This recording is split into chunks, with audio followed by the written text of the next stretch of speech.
The Book of 2 Samuel. In the Old Testament. Read from the New King James. 2 Samuel chapter 21 verse 1 through 22.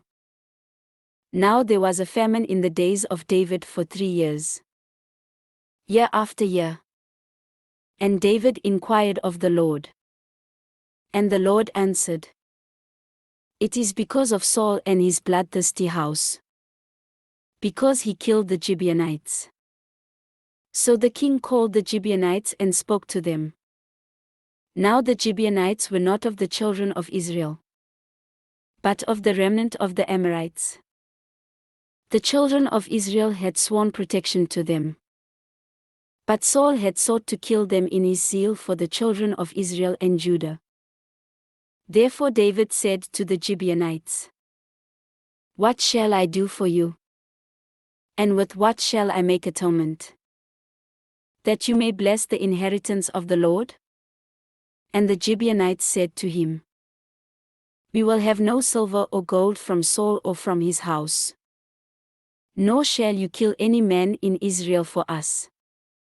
So he said, "Whatever you say, I will do for you." Then they answered the king, "As for the man who consumed us and plotted against us, that we should be destroyed from remaining in any of the territories of Israel, let 7 men of his descendants be delivered to us, and we will hang them before the Lord in Gibeah of Saul, whom the Lord chose." And the king said, "I will give them." But the king spared Mephibosheth the son of Jonathan, the son of Saul, because of the Lord's oath that was between them, between David and Jonathan the son of Saul. So the king took Armoni and Mephibosheth, the 2 sons of Rizpah the daughter of Aiah, whom she bore to Saul, and the 5 sons of Michal the daughter of Saul, whom she brought up for Adriel the son of Barzillai the Meholathite. And he delivered them into the hands of the Gibeonites. And they hanged them on the hill before the Lord. So they fell, all 7 together, and were put to death in the days of harvest, in the first days, in the beginning of barley harvest.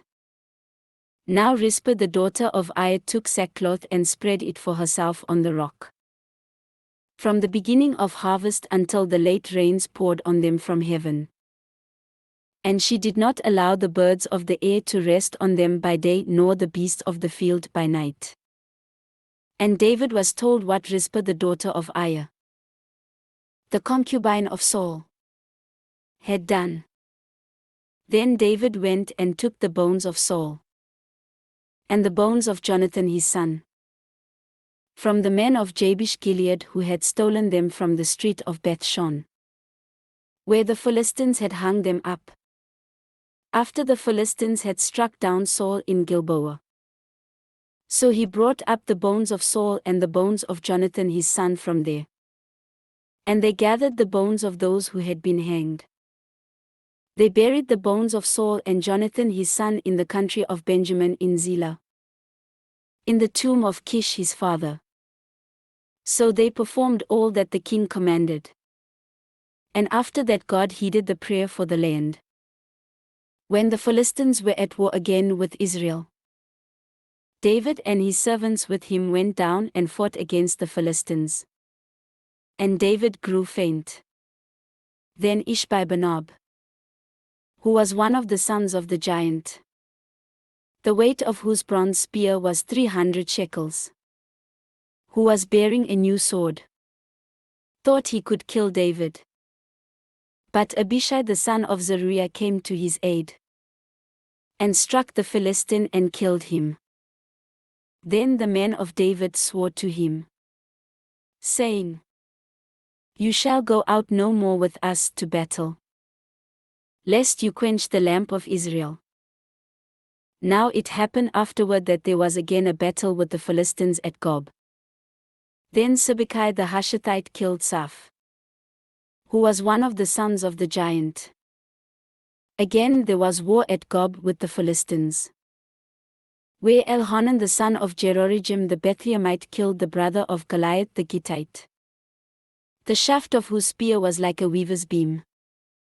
Yet again there was war at Gath, where there was a man of great stature, who had 6 fingers on each hand and 6 toes on each foot, 24 in number. And he also was born to the giant.